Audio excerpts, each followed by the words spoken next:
silang mag-asawa dahil sa nakabukas niyang ikatlong mata. Dahil dito, umiwas si Jake sa mga pagpaparamdam ni Celia. Pero ayaw pa rin siya tantanan ng kaluluwa ng kanyang nanay-nanayan, maging sa kanyang panaginip.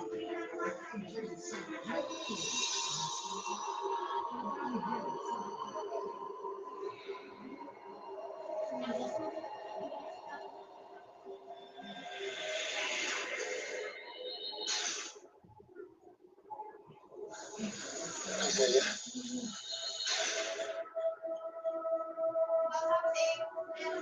Bakit mo nagpaparamdam sa akin? Jake, hindi pa nahuhuli ang pumatay sa akin. Pero, nakakulong ako si Yabido eh. Ano ba nagawa sa yan? Hindi siya ang pumatay sa akin. Kung hindi siya, sino?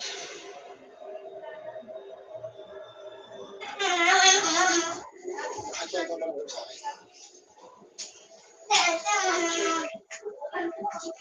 Hindi pa nahuhuli ang pumatay sa akin. Pero, nakakulong ako si Yabido eh. Ano ba nagawa sa yan? Hindi siya ang pumatay sa akin.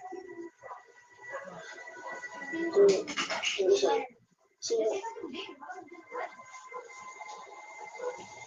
Si Bertie. Asawa ko.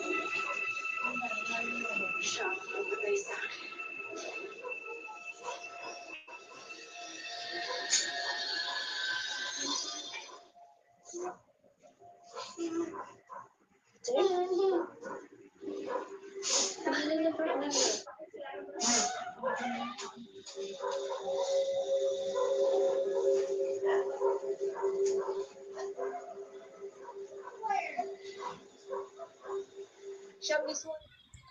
Hello guys, mga ka-MPK, mag-subscribe na sa 3rd anniversary ng Magpakailanman Entertainment. I-click natin yung subscribe channel, i-like sa Facebook page, i-tweet sa Twitter, i-follow lang sa Instagram, at mga social ng mga media accounts. Maraming salamat po mga ka-magpakailanman.